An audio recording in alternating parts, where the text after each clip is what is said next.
It's best versus best, best in the East, best in the West, Sixers, Jazz. Let's go by the numbers on the Sixers this season, starting with Joel Embiid, playing a potential MVP level, over 29 points and over 10 rebounds per game, while shooting 40% from three. 0 players in NBA history have ever done that for an entire season. There's also a really good group around him when the Sixers start Embiid alongside Ben Simmons, Seth Curry, Tobias Harris, and Danny Green. They are 14-2 this season.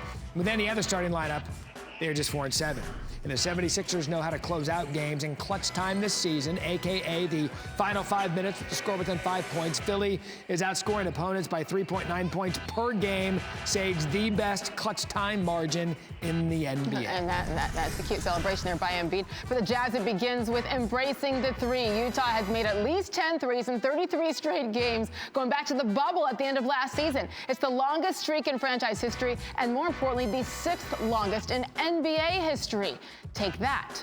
Utah's offense uses screens to its advantage. The Jazz are averaging nearly 29 points per game off of screen assists, which is a screen that directly leads to a made field goal by the other teammate. That is the best in the NBA. They also led that category last year as well, led the league in it. On the other end, the Jazz are grabbing an NBA best 37.8 defensive boards per game this season. You know who? Rudy Gobert leads the charge with nearly 10 defensive boards per game all by himself. Let's bring in our NBA analyst back once again, Chiney Ogwumike. So the best in the West, Jazz versus the Sixers, the best in the East. You got to pick one thing, Chiney. Which matchup will be the most intriguing to you to watch tonight, and why? You know where I'm going. Battle of the bigs, baby. You know I'm going there as a big myself.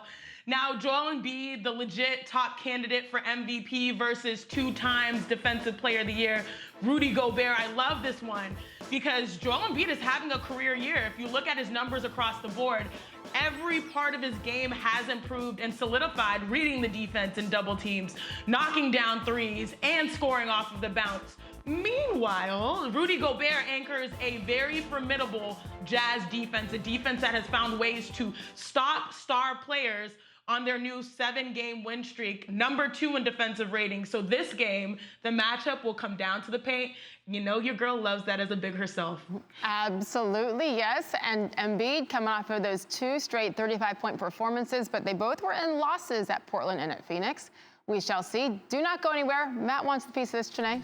Yeah, I have to ask her about this. We'll get back to Chiney in a minute because we're going to talk about KD, who's going to miss at least 2 more games for the Brooklyn Nets with a left hamstring strain. The team announced that yesterday. Brooklyn called the strain mild, but said in a statement that Durant will be out today against Sacramento, Tuesday against Phoenix while he receives treatment.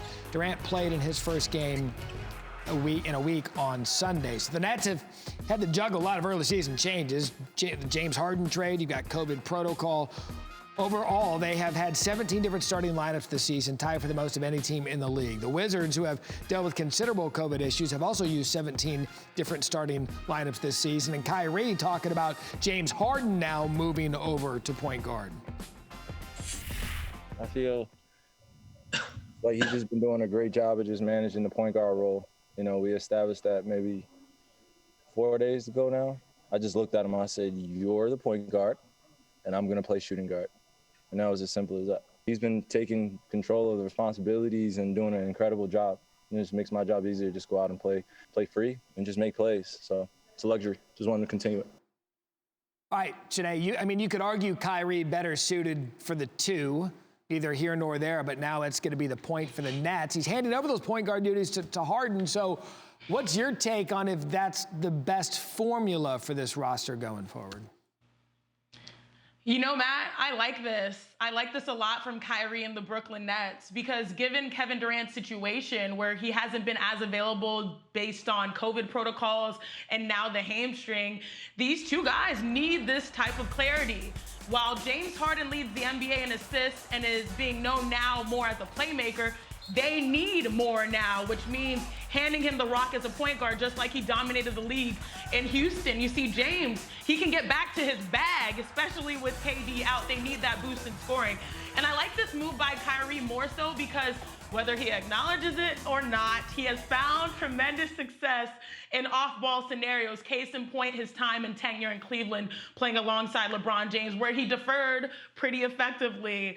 Plus, we all know the dynamics can change when it comes down to the fourth quarter naturally with Kyrie. If he's on a roll, he will find the ball. So when I heard that Kyrie had this conversation with James Harden, I saw this as a great thing. Hey, let's give Steve Nash a bit of credit, too. That guy knows a thing or two about playing point guard. Don't think for a second he didn't see how this might benefit this roster. That's it.